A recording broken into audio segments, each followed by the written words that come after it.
अस्सलामुअलैकुम। उम्मीद है आप सब खैरियत से होंगे।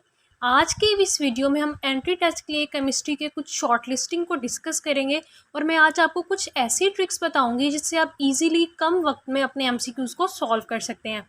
तो आइए स्टार्ट करते हैं अपनी वीडियो। फर्स्ट पॉइंट हमारे पास है हक्कल्स रूल। हक्कल्स रूल क्यों यूज़ किया जाता है? किसी भी कंपाउंड की एरोमेटिसिटी फाइंड करने के लिए कोई भी कंपाउंड एरोमेटिक है या नहीं है। अगर आपसे एमसीक्यूज में पूछा जाए कि which of the following compound is aromatic और नीचे 3-4 आपको ऑप्शंस दे दी जाए तो आप किस तरह से फाइंड करेंगे कि कौन सा कंपाउंड एरोमेटिक है और कौन सा कंपाउंड एरोमेटिक नहीं है। फॉर एग्जांपल जैसे मैंने यहाँ पे आपको एक एग्जांपल दिया है कि इस साइक्लोप्रोपीन एरोमेटिक, कि क्या साइक्लोप्रोपीन एरोमेटिक है, तो आप इसे किस तरह से फाइंड करेंगे। देखें, आपने सिर्फ दो कंडीशंस को माइंड में रखना है कि अगर तो नंबर ऑफ डी लोकलाइज यानी पाई इलेक्ट्रॉन अगर किसी कंपाउंड में 2 है, 6 है, 10 है, यानी 4 के डिफरेंस हैं। 2 के बाद 4 का डिफरेंस 6, 10 है, 14 है, 18 है। पहली कंडीशन ये, तो वो एरोमेटिक होगा। अब यहाँ पे हम साइक्लोप्रोपीन में देखते हैं कि एक पाई बॉन्ड है हमारे पास, एक बॉन्ड में 2 इलेक्ट्रॉन्स होते हैं, यानी इसमें 2 पाई इलेक्ट्रॉन हैं। तो क्या ये एरोमेटिक है? नहीं, इसने सिर्फ कंडीशन 1 को फुलफिल किया है। हमारे पास 2 कंडीशंस है, एक तो उसके पास इतने नंबर ऑफ इलेक्ट्रॉन होंगे तो वो एरोमेटिक होगा। दूसरी कंडीशन के सब कार्बन एटम जो है वो sp2 हाइब्रिडाइज होने चाहिए, यानी हर कार्बन की हाइब्रिडाइजेशन sp2 हो। अब आप साइक्लोप्रोपीन के स्ट्रक्चर में देख सकते हैं कि नीचे वाले 2 कार्बन बॉटम वाले दोनों के दरमियान डबल बॉन्ड है, तो ये दोनों तो sp2 हाइब्रिडाइज्ड हैं, लेकिन जो टॉप वाला कार्बन एटम है वो sp3 हाइब्रिडाइज्ड है, क्योंकि उसने कोई भी डबल बॉन्ड नहीं भी बनाया, वो उसके 4 सिंगल बॉन्ड्स ही होंगे, 2 कार्बन के साथ और 2 हाइड्रोजन के साथ। इसमें फर्स्ट कंडीशन तो फुलफिल हो रही है, यानी इसमें 2 पाई इलेक्ट्रॉन्स है, लेकिन इसके तमाम कार्बन एटम sp2 हाइब्रिडाइज्ड नहीं है, तो ये एरोमेटिक नहीं होगा। नेक्स्ट एक और शेप मैंने आपको दी हुई है, इसमें आप देखें आपके पास 4 पाई इलेक्ट्रॉन्स, 4 पाई बॉन्ड्स हैं। तो 4 पाई बॉन्ड्स का मतलब क्या हुआ, आपके पास 8 पाई इलेक्ट्रॉन्स हैं, तो यानी ये कंपाउंड भी एरोमेटिक नहीं होगा। हालांकि इसमें देखें तमाम कार्बन एटम sp2 हाइब्रिडाइज्ड है, सब ने डबल बॉन्डिंग की हुई है, लेकिन इसमें नंबर ऑफ जो पाई इलेक्ट्रॉन्स है वो 8 है, इस वजह से ये एरोमेटिक नहीं होगा। एरोमेटिक होने के लिए ये दोनों कंडीशंस फुलफिल होना ज़रूरी है। जैसे कि आप बेंजीन में देखते हैं कि उसमें 3 पाई बॉन्ड्स होते हैं, यानी 6 पाई इलेक्ट्रॉन्स, और उसके तमाम कार्बन एटम sp2 हाइब्रिडाइज्ड होते हैं, तो वो एरोमेटिक होता है। फर्स्ट पॉइंट आपका हो गया क्लियर हक्कल्स रूल का। अब मूव करते हैं हम लोग अपने सेकंड पॉइंट की तरफ। सेकंड पॉइंट आपके पास है कि अगर आपको कंबशन रिएक्शन दिया जाए, जैसे आपसे कहा जाए कि अगर आप ब्यूटेन की कंबशन होगी तो कितने कार्बन डाइऑक्साइड बनेंगे और कितने मोल्स ऑफ वाटर जो है वो आपका प्रोड्यूस होगा, तो आप बजाय इसके कि आप रिएक्शन लिखें, कंप्लीट नंबर ऑफ एटम्स को बैलेंस करना स्टार्ट करें, आपके पास एक शॉर्टकट होना चाहिए जिससे आप easily number of moles of carbon dioxide और वाटर जो है फाइंड कर लें। अब इसके लिए आपने क्या करना है, number of molecules of carbon dioxide, number of molecules of carbon dioxide equal होंगे n के, यानी कि जो कंपाउंड आपका कंबशन कर रहा है, जैसे C5H12 है, जितने इसके अंदर कार्बन एटम होंगे उतने ही मॉलिक्यूल ऑफ कार्बन डाइऑक्साइड बनेंगे। जैसे इसमें 5 कार्बन है तो ये 5 मॉलिक्यूल्स ऑफ कार्बन डाइऑक्साइड बनाएगा। और number of molecules of water find करने के लिए आपने n+1 कर देना है, यानी इसके अंदर 5 कार्बन है तो 5+1 ये 6 मॉलिक्यूल्स ऑफ वाटर बनाएगा। ये आपके पास एक शॉर्टकट ट्रिक है, number of molecules of CO2 n और वाटर के लिए n+1 कर देंगे, तो आपके पास इजीली आप विद इन अ सेकेंड इसे सॉल्व कर सकते हैं। नेक्स्ट अब बात आ जाती है हमारे पास कि अगर हमसे ये पूछा जाए कि एक कंपाउंड है जैसे पेंटेन है, इसकी कंबशन के लिए हमें कितने मोल्स ऑफ ऑक्सीजन रिक्वायर होंगे। अगर हमसे पूछा जाए कि एक कंपाउंड की कंप्लीट कंबशन के लिए हमें कितने मोल्स ऑफ ऑक्सीजन रिक्वायर हैं, तो हम किस तरह से फाइंड करेंगे। इसके लिए आपके पास एबनॉर्मेलिटीज़ होती हैं कि अल्केन के लिए फॉर्मूला थोड़ा सा चेंज है अल्कीन के लिए और अल्काइन के लिए। अल्केन के लिए आप फॉर्मूला यूज़ करेंगे 3n+1/2। जैसे आपके पास मैंने मीथेन की एग्जांपल दी कि मीथेन के अंदर आपके पास एक कार्बन होता है, यानी n की वैल्यू क्या होती है 1, यानी यहाँ पे नंबर ऑफ कार्बन एटम्स है 3 × 1 + 1 फॉर्मूले का डिवाइडेड बाय 2, ये हमारे पास आ जाता है 4/2 यानी 2।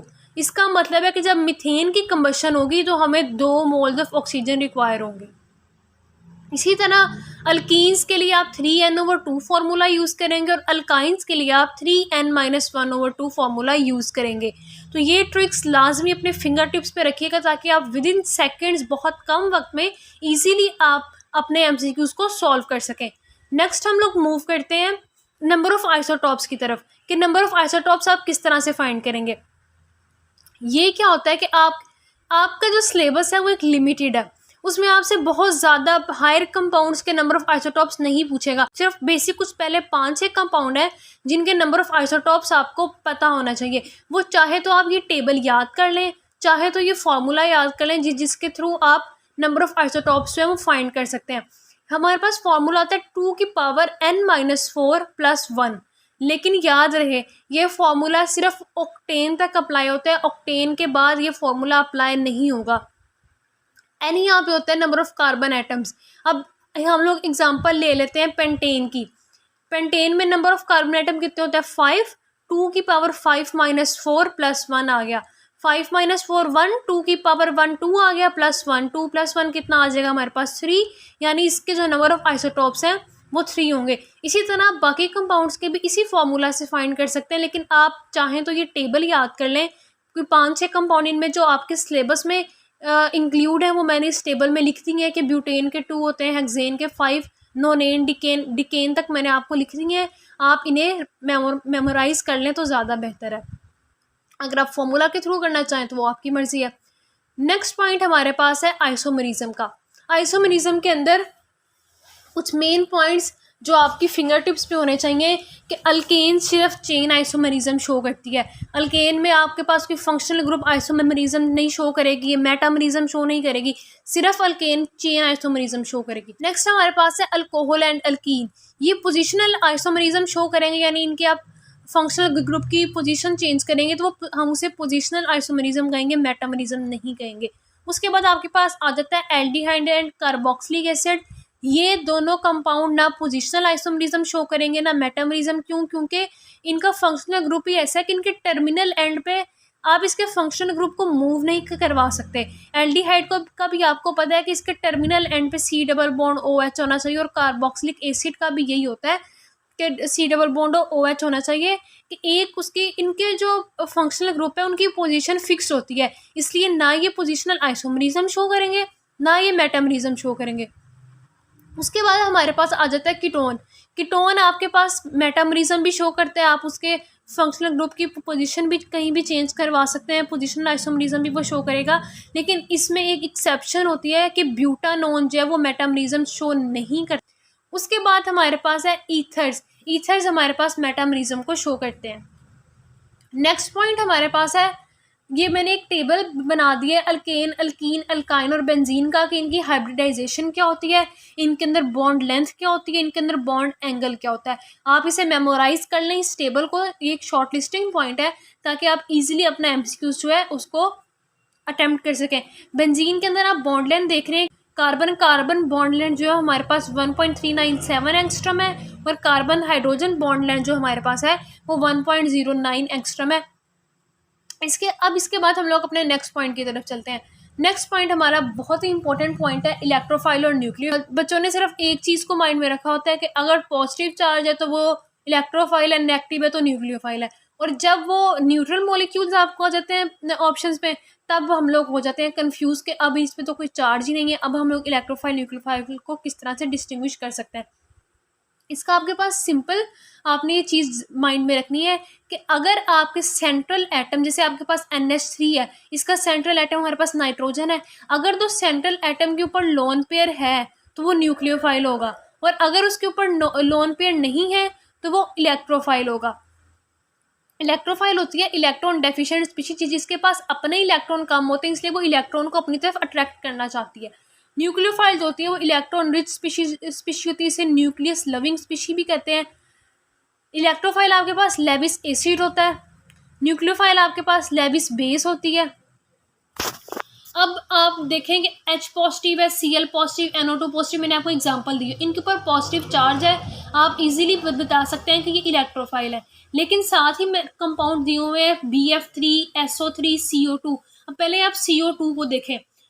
CO2, इसमें जो सेंट्रल एटम हमारे पास कार्बन है वो फोर्थ ग्रुप का एलिमेंट है, यानी इसके आउटर मोस्ट शेल में हमारे पास 4 इलेक्ट्रॉन है। 4 इलेक्ट्रॉन इसने अपनी बॉन्डिंग में यूज कर लिए, इसने 2 ऑक्सीजन के साथ डबल बॉन्ड बनाया हुआ है, तो यानी इसके 4 के 4 इलेक्ट्रॉन जो है वो कंज्यूम हो चुके हुए हैं बॉन्डिंग में।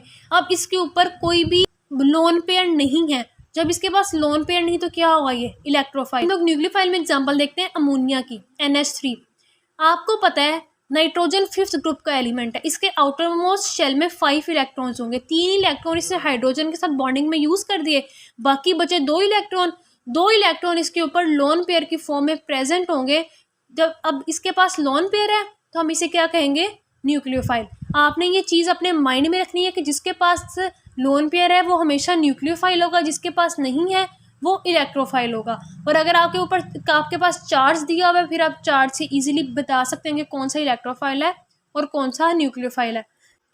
इसके बाद हम लोग अपने नेक्स्ट पॉइंट की तरफ मूव करते हैं कि आपको बाजू का MCQs ऐसा पूछा जाता है कि इनमें से गुड न्यूक्लियोफाइल कौन सा है, गुड न्यूक्लियोफाइल कौन सा है, बैड न्यूक्लियोफाइल कौन सा है, ये वो। तो आप इसको किस तरह से डिटरमाइन कर सकते हैं कि कौन सा, अब आपको ये तो पता चल गया कि ये न्यूक्लियोफाइल है, अब ये कैसे आप फाइंड करेंगे कि कौन सा न्यूक्लियोफाइल ज़्यादा अच्छा है, कौन सा कम अच्छा है। न्यूक्लियोफिलिसिटी आपकी साइज के और नेगेटिव चार्ज के डायरेक्टली रिलेटेड होती है और बेसिसिटी के इन्वर्सली रिलेटेड, यानी जो बेस अच्छी होगी, जो अच्छी बेसिस होंगी वो बैड न्यूक्लियोफाइल होंगी। जैसे HI और HBr का आप कंपैरिजन करें कि इनमें से HI अच्छा एसिड है और HBr अच्छी बेस है, यानी जो अच्छी बेस है यानी ब्रोमाइड वाली, इसकी न्यूक्लियोफिलिसिटी कम होगी, जबकि आयोडाइड जो वीक बेस है इसकी न्यूक्लियोफिलिसिटी ज़्यादा होगी। तो हम लोग यहाँ पे इसका ऑर्डर सेट कर सकते हैं कि आयोडाइड की ज़्यादा होगी न्यूक्लियोफिलिसिटी ब्रोमाइड से। उसके बाद हमारे पास है NH2 नेगेटिव और H2O।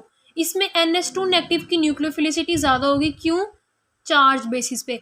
NH2 के ऊपर हमारे पास -1 चार्ज है, जबकि H2O हमारे पास न्यूट्रल है, जिसके पास नेगेटिव चार्ज ज़्यादा होगा वो इतना अच्छा न्यूक्लियोफाइल होगा। तो हम लोग यहाँ पे डिसाइड कर सकते हैं कि NH2 नेगेटिव ज़्यादा अच्छा न्यूक्लियोफाइल है।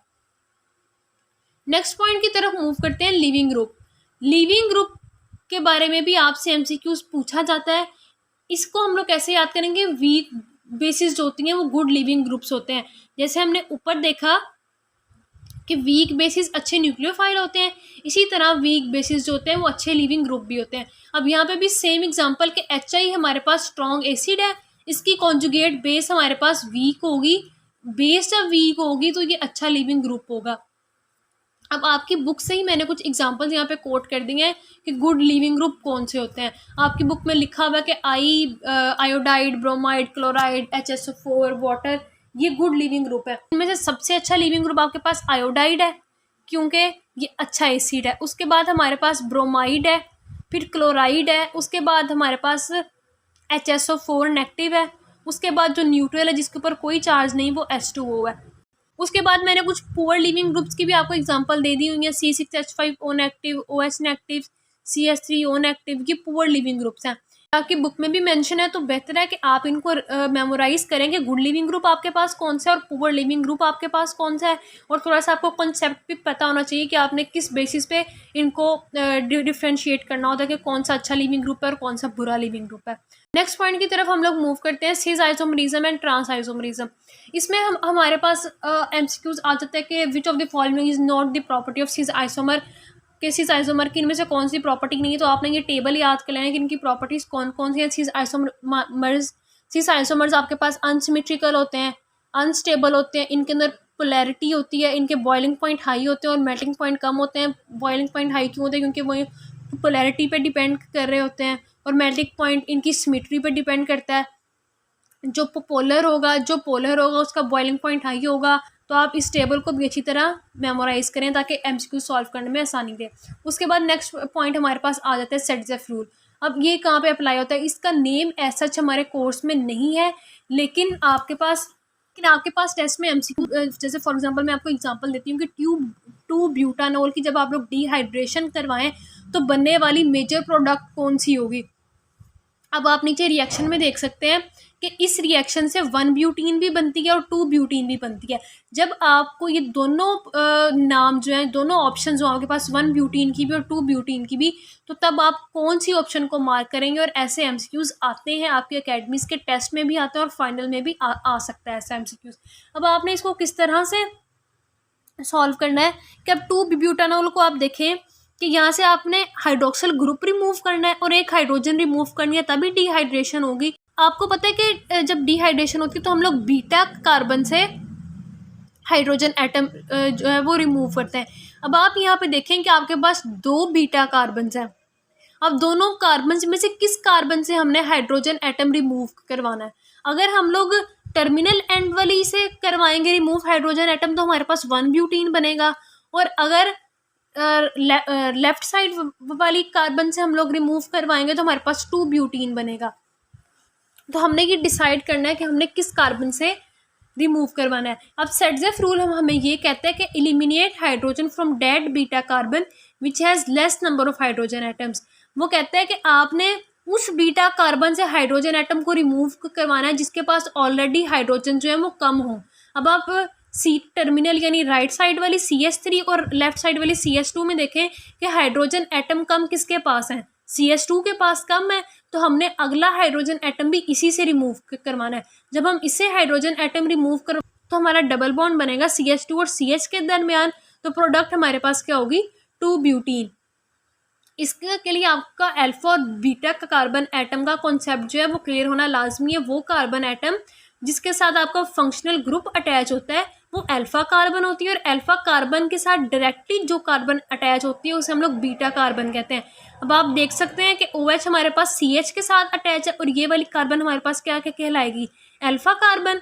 अल्फा कार्बन 2 कार्बन के साथ डायरेक्टली अटैच है और इन दोनों कार्बन को हम लोग बीटा कार्बन कहेंगे। आपने उस बीटा कार्बन से हाइड्रोजन एटम रिमूव करवाना है जिसके पास ऑलरेडी हाइड्रोजन एटम कम होंगे। ये हमारे पास था सेटजेफ रूल। नेक्स्ट पॉइंट हम लोग मूव करते हैं मार्कोनी-कोव्स रूल। मार्कोनी-कोव्स रूल आपके सिलेबस में भी डिस्कस है और ये MCQs में भी आपको पूछा जाता है। नीचे मैंने आपको एक एग्जांपल शो करवाई हुई है प्रोपीन की। इसमें जब आप हाइड्रोजन ब्रोमाइड ऐड करवाएंगे तो आप जानते हैं कि 2 जो डबली बॉन्डेड कार्बन एटम्स हैं दोनों के पास कैपेसिटी है कि वो एक एटम के साथ अटैच हो सकते हैं। तो अब ये कैसे हम डिसाइड करेंगे कि हाइड्रोजन किस एटम के साथ जाके अटैच होगा और ब्रोमीन किस एटम के साथ जाके अटैच होगा। अगर तो हमारे पास ब्रोमाइड आइन सेकेंड कार्बन के साथ जाके अटैच होगा तो हमारे पास क्या बनेगा 2 ब्रोमोप्रोपेन, और अगर यही ब्रोमाइड आइन फर्स्ट कार्बन के साथ जाके अटैच होगा तो हमारे पास 1 ब्रोमोप्रोपेन बनेगा, यानी कंपाउंड चेंज हो गए। तो अब हमने ये किस तरह से डिसाइड करना होता है। मार्कोनी-कोव रूल हमें कहता है कि आप जो रिएजेंट आपका जो रिएजेंट है जो आप ऐड करवा रहे हो उसका नेगेटिव पार्ट जो होगा वो उस कार्बन के साथ जाके अटैच होगा जिसके साथ लेस नंबर ऑफ का हाइड्रोजन एटम्स अटैच हैं। अब रिएजेंट हमारे पास यहाँ पे H भी आ रहा है, इसका नेगेटिव पार्ट ब्रोमाइड आइन।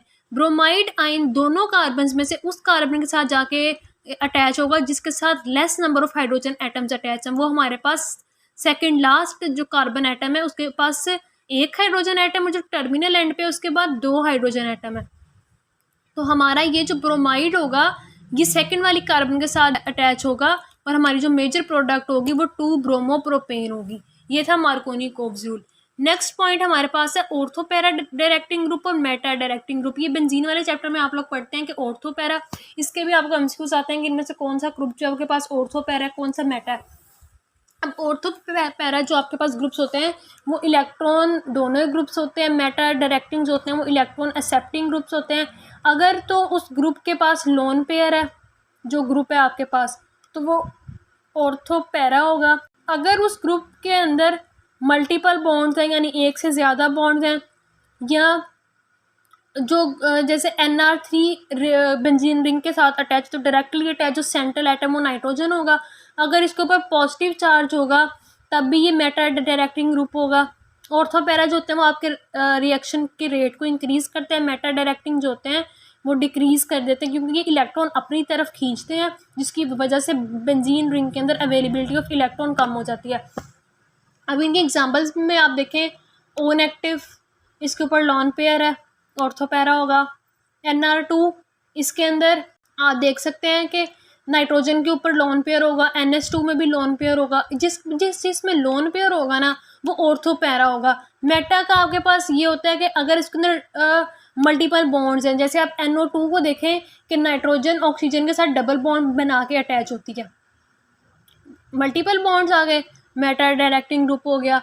नेक्स्ट पॉइंट हमारे पास आ जाता है ऑर्गेनिक कंपाउंड्स के बारे में, कि कौन सा ऑर्गेनिक कंपाउंड कौन सा रिएक्शन देता है। अब इसमें एक तो आपको सिंपल स्टेटमेंट के फॉर्म में क्वेश्चन पूछा जाता है कि अल्काइल हैलाइड शो के जनरली अल्काइल हैलाइड कौन सा रिएक्शन शो करते हैं। दूसरा आपसे थोड़ी ना कॉम्प्लेक्स स्टेटमेंट दे के पूछा जाता है, लेकिन बात यही होती है, जैसे आपसे पूछा जाए कि अगर हम लोग HCN को ऐड करें कीटोन के अंदर तो उसकी प्रोडक्ट ये बनेगी, तो ये रिएक्शन की टाइप कौन सी है। तो आपने ये नहीं करने लग जाना कि हम लोग अब रिएक्शन का मैकेनिज्म याद करें कि वो उस रिएक्शन के मैकेनिज्म में कौन अटैक कर रहा था, एडिशन हो रही थी कि सब्स्टिट्यूशन हो रही थी। आपने जनरल चीज़ याद रखनी है कि अगर कीटोन है तो ऑफकोर्स उसमें न्यूक्लियोफिलिक एडिशन ही होनी है, चाहे रिएक्शन कोई भी हो। ठीक है, अब मैंने यहाँ पे आपको सब कंपाउंड्स का दे दिया है कि अल्केन जो होते हैं हमारे पास फ्री रेडिकल सब्स्टिट्यूशन शो करते हैं, अल्कीन अल्काइन में हमारे पास इलेक्ट्रोफिलिक एडिशन होती है, बेंजीन और फिनोल में इलेक्ट्रोफिलिक सब्स्टिट्यूशन होती है, अल्काइल हैलाइड में न्यूक्लियोफिलिक सब्स्टिट्यूशन। उसके अलावा अल्कोहल और कार्बोक्सिलिक एसिड में हमारे पास कंडीशंस होती हैं कि अगर अल्कोहल का OH बॉन्ड ब्रेक करेगा तो इलेक्ट्रोफिलिक सब्स्टिट्यूशन होगी, और अगर CO बॉन्ड ब्रेक करेगा तो न्यूक्लियोफिलिक सब्स्टिट्यूशन होगी हमारे पास। इसी तरह हमारे पास कार्बोक्सिलिक एसिड का भी होता है। इसको आप इस टेबल को अच्छी तरह मेमोराइज करें, आपके बहुत हेल्पफुल है। उसके बाद नेक्स्ट हमारे पास आ जाता है SN1 और SN2। ये एक शॉर्ट लिस्टिंग पॉइंट है कि SN1 हमारे पास फर्स्ट ऑर्डर होता है, टर्शियरी अल्काइल हैलाइड SN1 देते हैं, प्राइमरी SN2 देते हैं, और सेकेंडरी अल्काइल हैलाइड ये दोनों रिएक्शन दे सकते हैं। कंडीशंस चेंज करके हम उससे दोनों रिएक्शंस ले सकते हैं। SN1 आपका एसिडिक मीडियम में होता है, SN2 बेसिक मीडियम में होता है। SN1 में आपके पास एक गुड लीविंग ग्रुप रिक्वायर होता है, क्योंकि उसके लीव करने के बाद ही आपकी न्यूक्लियोफाइल ने अटैक करना होता है। SN2 में अच्छी लीविंग ग्रुप की ज़रूरत नहीं होती। SN1 में हमारे पास रेसिमिक मिक्सचर बनता है, यानी 50% इन्वर्जन होती है। SN2 में हमारे पास 100% इन्वर्टेड प्रोडक्ट बनती है। ये पॉइंट्स आप अच्छी तरह याद करें। उसके बाद हमारे पास अल्कोहल के रिएक्शंस में पूछा जाता है कि अल्कोहल का जब OH बॉन्ड ब्रेक करता है तो वो एज अ एसिड रिएक्ट करती है, एज अ बेस रिएक्ट करती है। CO बॉन्ड ब्रेक करता है तो किस अल्कोहल की जो है वो रिएक्टिविटी ज़्यादा होती है, किसकी कम होता है। आप देखेंगे जब OH बॉन्ड ब्रेक करेगा तो हाइड्रोजन एटम रिलीज होगा। हाइड्रोजन एटम रिलीज होने का मतलब क्या है कि alcohol as an acid react कर रही है, और एसिडिटी आपको पता है कि किसी भी कंपाउंड की तब ज़्यादा होती है जब उसके अंदर नंबर ऑफ़ कार्बन एटम ज़्यादा हो जाए या उसमें स्टेरिक हिंड्रेंस ज़्यादा हो जाए, तो उसकी एसिडिटी जो है वो कम हो जाती है।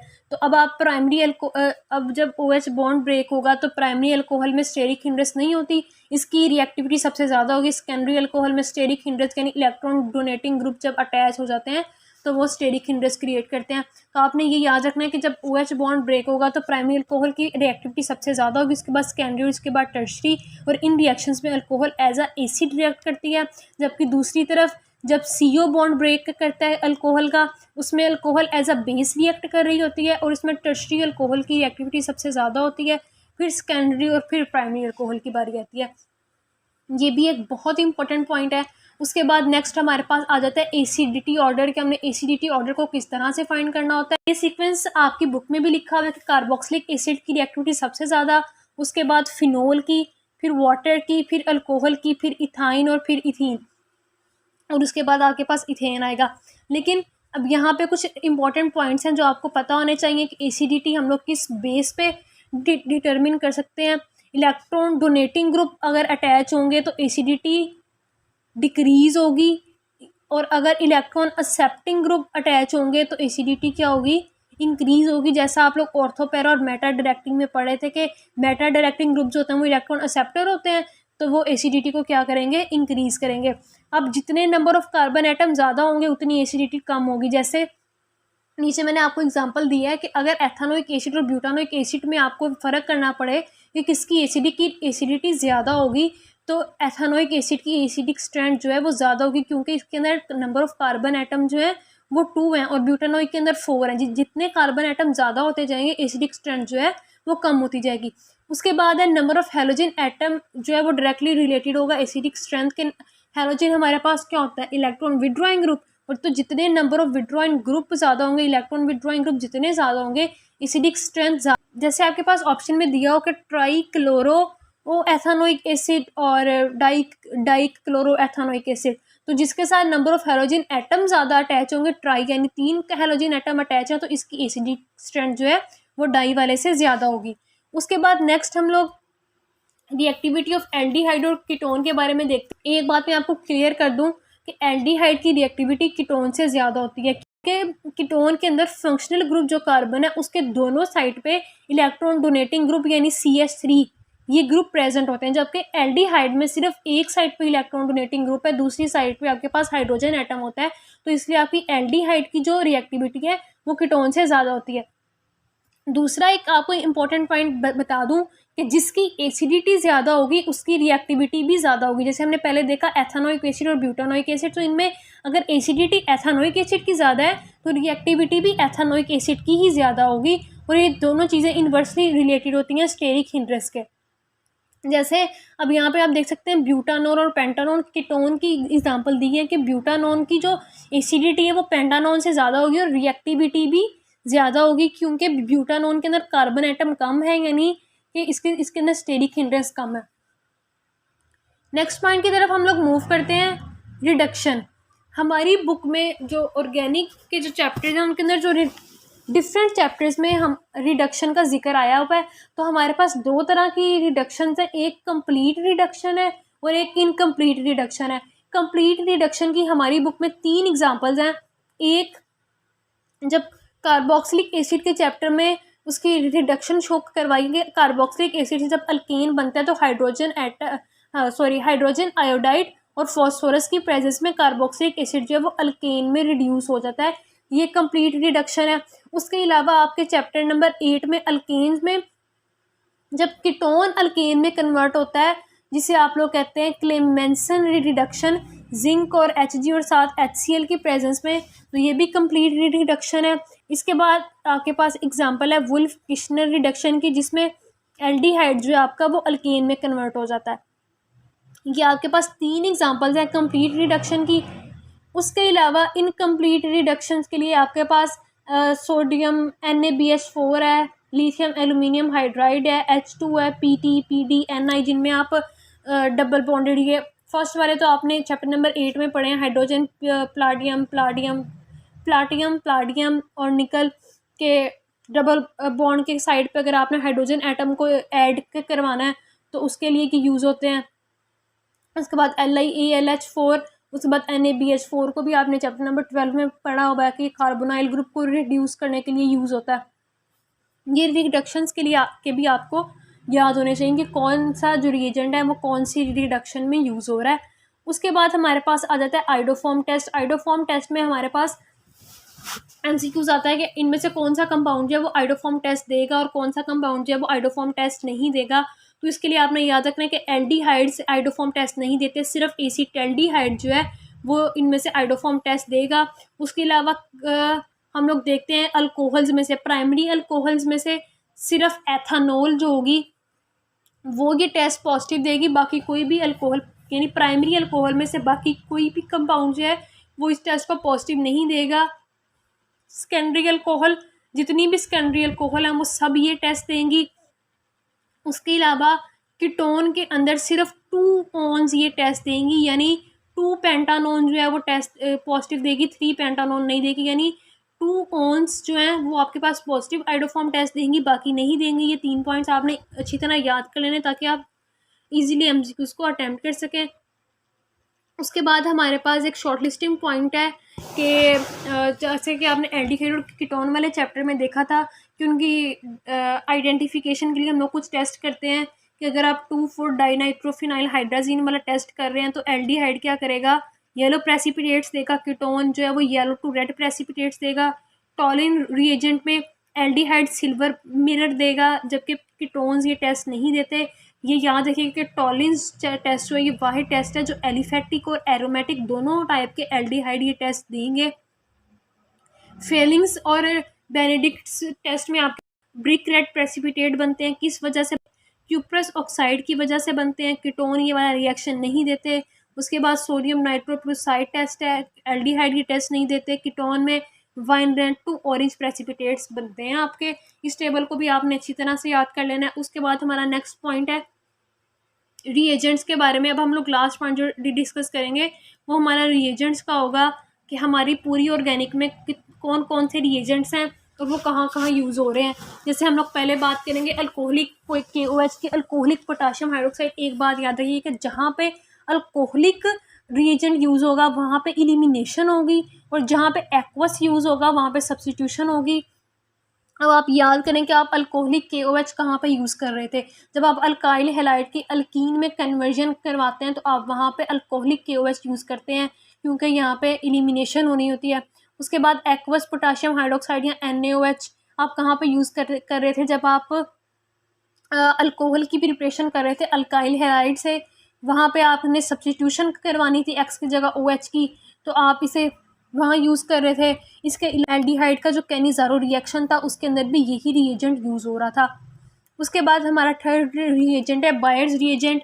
ये आप कहाँ यूज़ कर रहे थे? अल्काइंस के रिएक्शन में, जब आपने अल्कीन के रिएक्शन में जब आप अल्कीन को डायोल्स में कन्वर्ट करते हैं तब इस रिएजेंट को यूज़ करते हैं। ये रिएजेंट क्या होता है? अल्कलाइन कोल्ड डाइल्यूट की KMnO4 को आप लोग बायर्स रिएजेंट कहते हैं। ये यूज़ किस लिए होता है? अनसैचुरेशन को डिटेक्ट करने के लिए, क्या किसी कंपाउंड में अनसैचुरेशन है। उसके अलावा आपके पास था ब्रोमीन वाटर टेस्ट। ये आपकी बुक में डिस्कस हुआ है। जब आप फिनोल के रिएक्शन कर रहे हो, फिनोल के रिएक्शन में जब आप उसका ब्रोमीन वाटर के साथ रिएक्शन करवाते हैं तो आपके पास प्रोडक्ट बनती है 2,4,6 ट्राइब्रोमोफिनोल। ये वहाँ पे यूज़ हो। इसके बाद आपके पास है बेनेडिक्ट सोल्यूशन। अभी आपने ऊपर पढ़ा बेनेडिक्ट सोल्यूशन जो होता है वो एल्डिहाइड ग्रुप को डिटेक्ट करता है। इसके अलावा आपके पास फेलिंग्स भी था। इसके बाद नेक्स्ट रिएजेंट आपके पास है Cu2Cl2 प्लस NH4OH। ये आप कहाँ पे यूज़ करते हैं? अल्काइंस के जो रिएक्शन है उसमें टर्मिनल अल्काइंस को डिटेक्ट करने के लिए आप ये रिएजेंट यूज़ करते हैं, और इस रिएक्शन में आपके पास रेड प्रेसिपिटेट्स बनते हैं। उसके बाद नेक्स्ट आपके पास जो रिएजेंट है लिंडलार कैटलिस्ट। ये आप कहाँ पे यूज़ करते हैं? इस अल्कीन की फॉर्मेशन में रिएजेंट यूज़ हो रहा था। उसके बाद आपके पास है H2SO4 H3PO4। ये आपके पास कहाँ पे यूज़ हो रहे होते हैं? डिहाइड्रेशन ऑफ अल्कोहल में। अल्कोहल को जो आप लोग डिहाइड्रेट करते हैं तो वहाँ पे आप ये रिएजेंट यूज़ कर रहे होते हैं। इसके अलावा Al2O3 भी वहाँ पे यूज़ हो रहा होता है। नेक्स्ट रिएजेंट हमारे पास है K2Cr2O7 एसिडिक मीडियम में। ये जो रिएजेंट है आपका ऑक्सीडेशन में यूज़ होता है। जब आप सेकेंडरी अल्कोहल को कीटोन में कन्वर्ट कर रहे थे तो आपने ये रिएजेंट वहाँ पे देखा होगा। इसके अलावा हमारे पास है निनहाइड्रिन हम लोग अमाइनो एसिड्स को डिटेक्ट करने के लिए यूज़ करते हैं, और इसमें पर्पल कलर्ड आइंस हमें शो होते हैं। उसके बाद अगला हमारे पास रिएजेंट है क्लेमेंसन रिडक्शन में जो आप रिएजेंट यूज़ कर रहे होते हैं ZnHG प्लस HCl। इसमें क्या होता है? कीटोन को आप अल्केन में कन्वर्ट करते हैं। उसके बाद आपके पास हाइड्राजीन और KOH वुल्फ किश्नर रिएक्शन में आप यूज़ करते हैं। ये दोनों रिएक्शन आपको याद है, अभी हमने रिडक्शन के अंदर भी डिस्कस किए हैं। इसमें आप एल्डिहाइड को अल्केन में कन्वर्ट करते हैं। इसके अलावा सोडियम इन लिक्विड NH3 ये आपके पास कहाँ पे यूज़ होता है? जब आप अल्काइन से ट्रांस अल्कीन बना रहे होते हैं तब ये रिएजेंट यूज़ होता है। जब आपने अल्काइन से सिस अल्कीन बनानी है तो लिंडलार कैटलिस्ट यूज़ होगा, और अगर ट्रांस अल्कीन बनानी है तो सोडियम इन लिक्विड NH3 ये आपके पास यूज़ होगा। उसके बाद HI plus phosphorus, red phosphorus आपके पास कहाँ पे यूज़ हो रहा है? ये भी रिएक्शन अभी आपने रिडक्शन के अंदर डिस्कस किया कि जब कार्बोक्सिलिक एसिड को अल्केन में कन्वर्ट करते हैं ये वहाँ पे यूज़ होता है। उसके बाद हमारे पास है V2O5। ये कहाँ पे यूज़ हो रहा होता है? ये जो है ये बेंजीन की ऑक्सीडेशन में यूज़ होता है, जिसके रिजल्ट में हमारे पास मैलिक एनहाइड्राइड बनता है। उसके बाद हमारे पास है CH3OH। मेथनॉल हमारे पास कहाँ यूज़ हो रही होती है? ये भी अल्कीन की प्रिपरेशन में। जब आप लोग विजिनल डाइहेलाइड की डिहेलोजिनेशन करवाते हैं वहाँ पे ये रिएक्शन यूज़ हो रहा होता है, वहाँ पे ये रिएजेंट यूज़ हो रहा होता है। उसके बाद हमारे पास है HNO3। ये हमारे पास एज अ रिएजेंट यूज़ हो रहा होता है जब आप अल्केन को नाइट्रो अल्केन में कन्वर्ट करते हो। उसके बाद हमारे पास है सिल्वर ऑक्साइड 300 डिग्री सेल्सियस। ये हमारे पास रिएजेंट कहाँ पे यूज़ होता है? जब एपोक्साइड की फॉर्मेशन होती है आपके अल्कीन वाले चैप्टर में। उसके बाद हमारे पास है टाइटेनियम टेट्राक्लोराइड, उसमें 400 डिग्री सेल्सियस पे ये वर्क करता है, प्रेशर इसका 100 atm होता है। एल्कीन की पॉलीमराइजेशन होती है, ये रिएजेंट वहाँ पे यूज़ हो रहा होता है। उसके बाद हमारे पास है ऑर्गेनो निकल कैटलिस्ट, ये कहाँ यूज़ होता है, जब आपके बेंजीन के चैप्टर में इसकी प्रिपरेशन को स्टडी करते हैं तो जब एसिटिलीन से बेंजीन बनती है, ये वहाँ पे यूज़ होता है। इसके अलावा आपके पास रिएजेंट एक और यूज़ हो रहा है नीचे, Cr2Al2O3 Al2 Cr2Al2O3 plus SiO2, ये आपके पास कहाँ पे यूज़ हो रहा होता है, ये जब अल्केन बेंजीन में कन्वर्ट हो रही होती है, ये भी बेंजीन की प्रिपरेशन में रिएक्शन है, वहाँ पे ये यूज़ होता है। उसके बाद वर्ड्सफिटिक रिएक्शन क्या होता है, आप अल्काइल एरोमेटिक हाइड्रोकार्बन की सिंथेसिस के लिए इस रिएक्शन को यूज़ करते हैं। ये रिएजेंट्स बताने का मकसद ये था कि अगर आपसे इन रिएजेंट्स के बारे में पूछ लिया जाएंगे, आप पूछा जाए कि इस रिएक्शन में कौन सा रिएजेंट यूज़ होता है, तो आप इजीली उसको मार्क आउट कर सकें। आज की इस वीडियो में मैंने पूरी कोशिश की है कि जो ऑर्गेनिक केमिस्ट्री है उसके इंपॉर्टेंट पॉइंट्स, उसके इंपॉर्टेंट ट्रिक्स, उसकी शॉर्ट लिस्टिंग आपको को प्रोवाइड कर दूं। इनमें से किसी भी पॉइंट में आपको कोई भी कन्फ्यूजन है, आप कमेंट सेक्शन में पूछ सकते हैं। वीडियो अच्छी लगी हो तो लाइक करें और मेरे चैनल को सब्सक्राइब करें ताकि आने वाली वीडियोज़ आप तक पहुँचती रहें। अल्लाह हाफ़िज़।